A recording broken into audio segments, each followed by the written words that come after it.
हम लोगों ने स्टार्ट की है कॉलिगेटिव प्रॉपर्टी की सीरीज़, जिसमें से हमने जो पहली कॉलिगेटिव प्रॉपर्टी थी एलिवेशन ऑफ बॉइलिंग पॉइंट वो हमने कंप्लीट किया। सेकंड कॉलिगेटिव प्रॉपर्टी जो थी डिप्रेशन ऑफ फ्रीजिंग पॉइंट वो भी हमने कंप्लीट किया। थर्ड कॉलिगेटिव प्रॉपर्टी में हमने 4 डिफरेंट पॉइंट्स देखे, जिसके अंदर हमने देखा कि डिफ्यूजन क्या होता है, ऑस्मोसिस क्या होता है, ऑस्मोटिक प्रेशर क्या होता है और रिवर्स ऑस्मोसिस क्या होता है। ये वाली वीडियो में हम लोग देखने वाले हैं कि लोअरिंग ऑफ वेपर प्रेशर क्या होता है। चलो देखते हैं क्या होता है lowering of vapour pressure. Lowering of vapour pressure समझने से पहले हम लोग समझेंगे कि वेपर प्रेशर क्या है, ये टर्म क्या है। ठीक है, यहाँ पर देखो, यहाँ पर एक कंटेनर है, ये वाले कंटेनर के अंदर लिक्विड फिल्ड है। ठीक है, ये जो लिक्विड है ये लिक्विड के टोटल 2 मॉलिक्यूल्स है। एक मॉलिक्यूल इसके सेंटर में है, जो सेंटर में जो मॉलिक्यूल है ये मॉलिक्यूल को हम बोलेंगे बल्क मॉलिक्यूल। ओके, और दूसरा मॉलिक्यूल है वो लिक्विड के सरफेस के ऊपर, जो हमें हाफ दिखाई दे रहा है। हाफ यहाँ पर लिक्विड का है और जो ऊपर जो डॉटेड हाफ आपको दिख रहा है ये एयर का है। ठीक है, यहाँ पर देखो जो बल्क मॉलिक्यूल है, बल्क मॉलिक्यूल के ऊपर अगर आप फोर्स की बात करो तो यहाँ पर आपको दिखेगा कि जो भी फोर्सेस यहाँ पर अप्लाई हो रहे हैं वो इक्वल एंड अपोजिट हो रहे हैं। और वेक्टर क्या बताता है, all equal and opposite forces cancel with each other. Bulk molecule के ऊपर जो नेट जो फोर्स लग रहा है, एफ बार नेट लग रहा है, वो बच्चा कितना लगेगा, 0।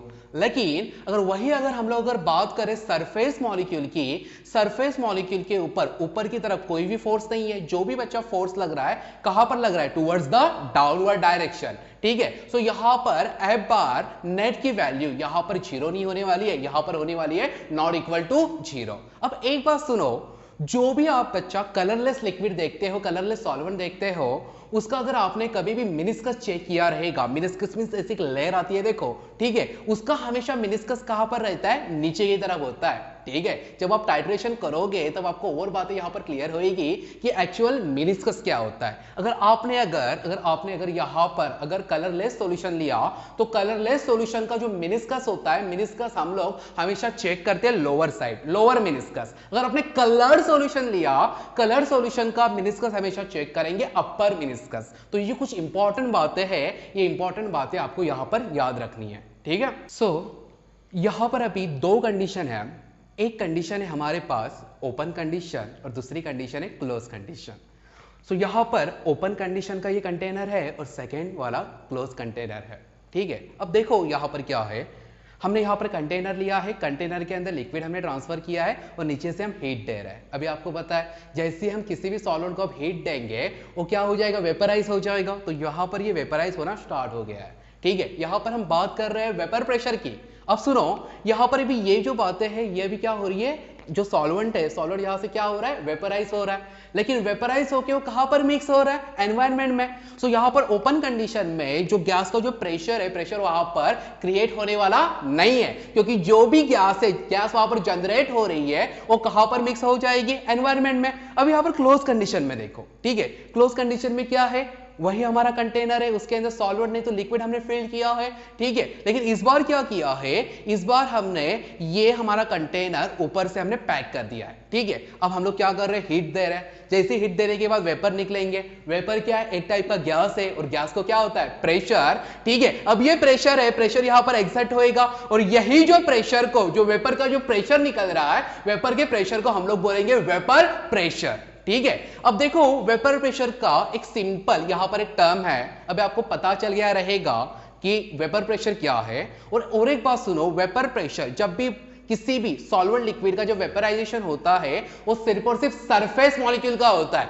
सरफेस के मॉलिक्यूल आपके इवेपोरेट हो जाते हैं, आपके वेपराइज हो जाते हैं। ओके, और उसके साथ ये पूरा का पूरा वेपराइजेशन वहां पर कंटिन्यू होता है। तो एक बात याद रखना, वेपर प्रेशर ये बच्चा सरफेस फिनोमिना है। ठीक है, ये वाले सरफेस फिनोमिना में क्या होता है, जो भी बच्चा प्रेशर एक्सर्ट होता है वो ओवर द सॉल्यूशन होता है। और ओवर द सॉल्यूशन यहां पर जो हो रहा है वो कौन से कंडीशन में होने वाला है, ओपन या क्लोज, कहां पर होने वाला है, क्लोज कंडीशन में। इतनी बातें क्लियर? ठीक है, यहां पर अभी हमने देखा कि वेपर प्रेशर क्या है और वेपर प्रेशर कहां पर क्रिएट होता है। ठीक है, वेपर प्रेशर याद रखना हमेशा कहां पर क्रिएट होएगा, क्लोज कंडीशन में। और ये कौन सा फिनोमिना है, सरफेस फिनोमिना। ठीक है, इतना क्लियर है? अब सुनो, यहाँ पर हमें दो टाइप के सॉल्यूशन देखने हैं। हमारा जो फर्स्ट जो सॉल्यूशन है, नहीं तो फर्स्ट जो यहाँ पर केमिकल का टाइप है वो है यहाँ पर वोलाटाइल, और दूसरा जो केमिकल का टाइप है जो सब्सटेंस है वो है यहाँ पर नॉन वोलाटाइल। वोलाटाइल सब्सटेंस क्या होता है, नॉन वोलाटाइल सब्सटेंस क्या होता है, ये एक बार जान लो।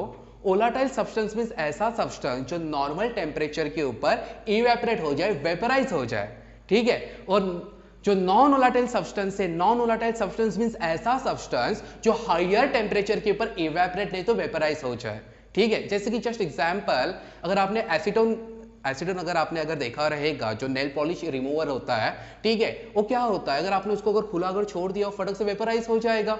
तो वो वेपराइज कहां पर हो रहा है, नॉर्मल टेम्परेचर के ऊपर हो रहा है, रूम टेम्परेचर के ऊपर हो रहा है, ठीक है। सो यहां पर इसे हम क्या बोलेंगे, वोलाटाइल। अगर आपने पेट्रोल को देखा रहेगा, तो पेट्रोल को जैसे ही हम लोग बाहर निकालते हैं, अगर धूप में रख दिया तो फटक से उसके वेपर्स आपको दिखने लगते हैं, ठीक है। तो नॉर्मल टेम्परेचर के ऊपर क्या होता है, वेपराइज होता है, ठीक है। तो इसे हम बोलते हैं वोलाटाइल सब्सटेंस, जिसका लो बॉइलिंग टेम्परेचर के ऊपर, लो टेम्परेचर के ऊपर वहां पर क्या होता है, वेपराइजेशन होता है, ठीक है। और यहां पर हाई टेम्परेचर के ऊपर इसका वेपराइजेशन होता है, ठीक है। अब और एक बात यहां पर आपको याद रखनी है, जो वोलाटाइल जो सब्सटेंस है, वोलाटाइल सब्सटेंस के लिए हमेशा वेपर प्रेशर क्रिएट होता है, वहां पर वेपर प्रेशर क्रिएट होएगा।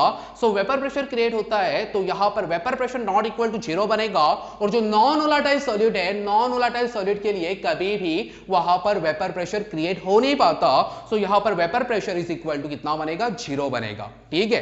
तो जो वोलाटाइल सब्सटेंस है, वोलाटाइल सब्सटेंस आपके लिक्विड हो सकता है, ठीक है। और जो नॉन वोलाटाइल सब्सटेंस है आपके सॉलिड भी हो सकते हैं और कुछ लिक्विड भी हो सकते हैं, ठीक है।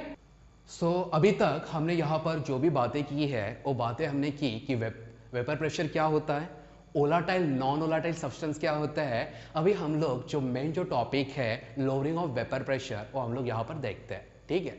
देखो यहाँ पर ये जो फर्स्ट वाला जो कंटेनर है, फर्स्ट वाले कंटेनर के अंदर हम लोगों ने डाला है प्योर सॉल्वेंट।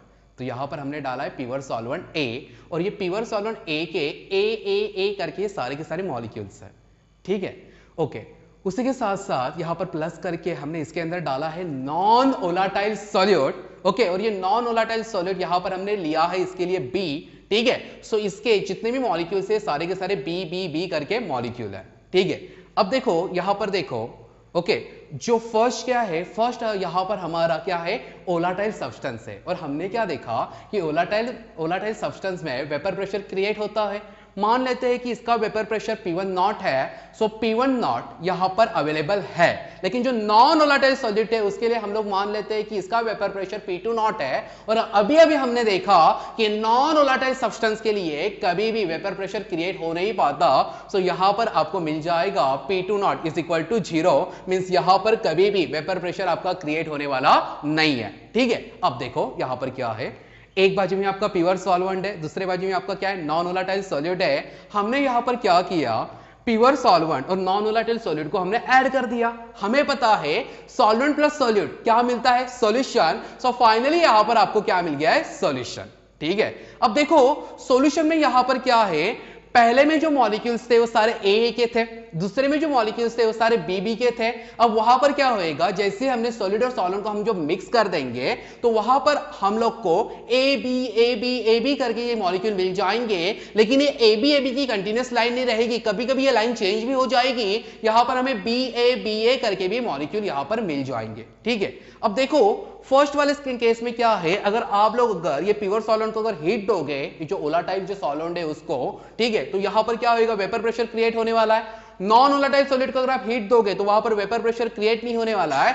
अब जहां पर जो सॉल्यूशन जो प्रिपेयर हुआ है जिसके अंदर ए मॉलिक्यूल बच्चा वोलाटाइल है और बी मॉलिक्यूल यहां पर नॉन वोलाटाइल है, जो ए मॉलिक्यूल है, ए मॉलिक्यूल यहां पर क्या हो जाएगा, वेपराइज हो जाएगा। बी मॉलिक्यूल होने नहीं वाला है, फिर से ए हो जाएगा, बी होने नहीं वाला है। और जो ए मॉलिक्यूल है, ए मॉलिक्यूल के जस्ट नीचे जब लाइन जब शफल हुई, मॉलिक्यूल जब शफल हुए तब बी आ गया, ठीक है। तो बी के नीचे फिर से ए आ गया, तो उसके कारण क्या हुआ, जो बी के नीचे ए आने के कारण जो ए मॉलिक्यूल जो वोलाटाइल था वो तो भी पास होने नहीं वाला है। तो ये होने के बाद क्या हुआ, जब हम लोगों ने प्योर सॉल्वेंट में नॉन वोलाटाइल सब्सटेंस को ऐड कर दिया तो वहां पर क्या हुआ, उस वाले सॉल्यूशन का वेपर प्रेशर डिक्रीज हो गया। फिर से रिपीट कर रहा हूं मैं, जब हम लोगों ने प्योर सॉल्वेंट में नॉन वोलेटाइल सॉल्यूट को ऐड कर दिया तो ऐड करने के बाद वो पर्टिकुलर सॉल्यूशन का वेपर प्रेशर क्या हो गया, डिक्रीज हो गया। ठीक है, सो ये हमने जो अभी अभी जो डायग्राम देखी वो डायग्राम यहां पर है, pure solvent, okay, non volatile solute and solution. जो प्योर सॉल्वेंट है, प्योर सॉल्वेंट के लिए जो वेपर प्रेशर जो बना है वो कितना है, P1 नॉट है। जो नॉन वोलेटाइल सब्सटेंस है उसके लिए जो अपना जो वेपर प्रेशर बना है वो कितना है, P2 नॉट है, लेकिन यहाँ पर वेपर प्रेशर क्रिएट नहीं होता, so P2 naught is equal to 0। और जो सॉल्यूशन है, सॉल्यूशन के लिए हमने यहाँ पर वेपर प्रेशर माना है P। अब सुनो, कुछ यहाँ पर नोटेशन है जिसको समझ लो।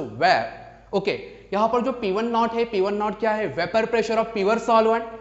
जो P2 नॉट है, P2 नॉट क्या है, vapour pressure of non volatile solute, and vapour pressure of non volatile solute P2 naught is equal to 0 and capital P is equal to vapour pressure of solution. ठीक है, अगर आप vapour pressure of pure solvent और solution को अगर आप compare करते हो तो आपको पता चलेगा सबसे ज्यादा एक्सेस में जो वेपर प्रेशर प्रेजेंट है वो कहां पर है, प्योर सॉल्वेंट में, और डिक्रीज कहां पर हुआ है, लोअर कहां पर हुआ है, सॉल्यूशन में। क्यों हुआ है, when we add non-volatile solute in pure solvent then vapor pressure decreases। okay, so यहां पर क्या है, यहां पर जो P1 नॉट है और P को अगर हम कंपेयर करेंगे तो P1 नॉट P से ग्रेटर है। अगर ये दोनों को अगर हमने अगर डिफरेंस निकाला, delta P is equal to, बड़े में से छोटे को माइनस करना है, so delta P is equal to P1 naught minus P।